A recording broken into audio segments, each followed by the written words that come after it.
ചേട്ടാ നാരങ്ങ മേടിച്ചാ? എന്തിനാ അച്ചാറിടാനാ? അല്ല, കാറ് വാങ്ങാൻ പോണെന്ന് പറഞ്ഞില്ലേ? അതുകൊണ്ട് ടയറിന്റെ അടിയിൽ വെക്കാൻ. ടയറിന്റെ അടി എന്തിനാ നാരങ്ങ വെക്കണത്? ഇടി അതൊക്കെ ചുമ്മാ ഓരോ അന്ധവിശ്വാസങ്ങള്. ഇല്ല ചേട്ടാ, അത് വെക്കണം, അല്ലെങ്കിൽ നമുക്ക് തന്നെയാണ് അതിന്റെ ദോഷം. നാട്ടു കിടപ്പല്ലേ അത്. ഇടി നിനക്ക് അതിന്റെ ശാസ്ത്രീയ വശം അറിയാമോ? എനിക്കൊന്നും അറിയാൻ പാടില്ല. ആദ്യം അത് പഠിക്കണം. അതായത് പണ്ട് ഇവിടെയൊക്കെ കാളവണ്ടിയുടെ കാലമായിരുന്നു, അറിയാവോ? ആ കാലത്ത് കാളവണ്ടി പോകുമ്പോ കാളയുടെ കുളമ്പിന്റെ അടിയിൽ നാരങ്ങ വെക്കും. എന്തിനെന്നറിയാവോ? അതായത് കാള പോകുമ്പോ ഇതിന്റെ മുള്ളു വന്നിട്ട് കൊണ്ട് കാളയുടെ കുളമ്പിന്റെ അടിയിൽ ഇൻഫെക്ഷൻ അടിച്ച് പുണ്ണാവാതിരിക്കാൻ വേണ്ടിയിട്ട് ഒരു നാരങ്ങ വെച്ചിട്ട് അതിന്റെ പുറത്ത് കാള ചവിട്ടിയിട്ടാണ് പോണത്.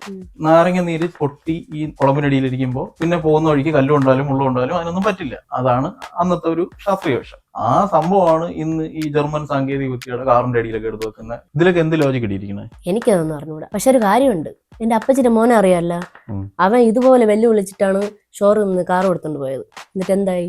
ദുരന്തം. അതെ അതെ, നമുക്ക് നാരങ്ങ വെക്കാം. എന്തായാലും ഇതിന്റെ പിന്നിലുള്ള സയൻസ് ഒന്നും എനിക്ക് അറിഞ്ഞൂടാ. ചില ആൾക്കാര് ഒന്നുമില്ലാതൊന്നും ചെയ്യൂലല്ലോ. അതെ, നാളെ നമ്മളെ കൊച്ചിനെ ഈ കളിപ്പാട്ടം ടോയ്സ് ഉണ്ടല്ലോ, നമ്മുടെ ഈ ഉത്സവപ്പറമ്പിൽ നിന്ന് വാങ്ങിക്കണം, അവനൊരു സൈക്കിൾ വാങ്ങണം. ആ സൈക്കിളിൽ നമുക്ക് നാരങ്ങ വെച്ചാലേ